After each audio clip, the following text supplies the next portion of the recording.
Ciao a tutti e benvenuti a Hablemos de Calcio. La notizia di oggi è che il presidente del Napoli Aurelio De Laurentiis rischia il rinvio a giudizio.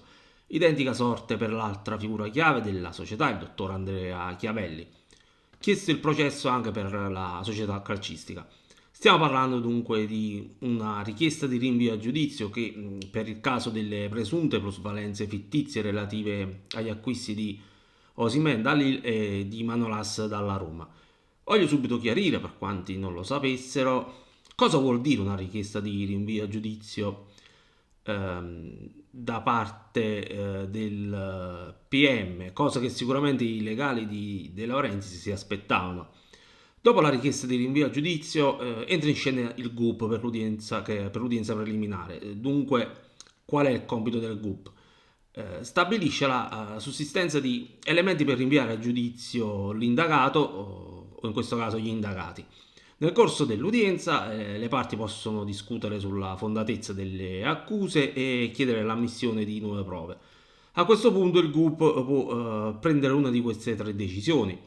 Se ritiene che vi siano degli elementi sufficienti per sostenere l'accusa in giudizio, il GUP emette un decreto di rinvio a giudizio con il quale l'indagato diventa ufficialmente imputato e viene rinviato a processo.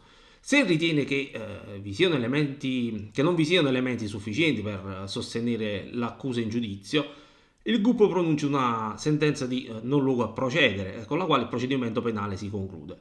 Poi, infine, se il GUP ritiene che le indagini preliminari siano state incomplete o che vi siano altri motivi per non procedere, può chiedere al PM di disporre l'archiviazione del caso. In caso di rinvio a giudizio si apre la fase del processo, durante la quale l'imputato viene giudicato dal tribunale competente. Al termine del processo il giudice emette una sentenza di condanna o di assoluzione. In sintesi sono questi i possibili scenari. Per completezza di informazione, ricordiamo i casi Manolas e Osimhen. Il difensore greco arrivò a Napoli dalla Roma per 36 milioni di euro. Nell'operazione però entrò anche Diawara. Tale scambio ha fatto sospettare delle irregolarità, senza dimenticare che nel 2021 Manolas fu ceduto all'Olympiakos per 3 milioni con una evidente minusvalenza. Ma veniamo al caso di Osimhen, sul quale si indaga da prima. Osimhen arrivò al Napoli da Lille per circa 70 milioni, se non ricordo male. Nell'operazione furono inseriti tre giovani calciatori che erano Manzi, Liguri e Palmeri, oltre al portiere Carnesis, per un valore di circa 20 milioni. Il PM di Roma, titolare delle indagini, ritiene che questi calciatori siano stati supervalutati. Ricordo che il caso è stato oggetto di indagine. Ricordo che il caso di Osimhen e Manolas anche sì, è stato oggetto di indagine della giustizia sportiva. L'indagine è culminata nel 2022 con il proscioglimento di De Laurentiis e del club. Nel frattempo però il fascicolo è arrivato alla Procura di Roma, sempre nel 2022, e sono cominciate le indagini penali e la Guardia di Finanza ha perquisito gli uffici della Filmaro.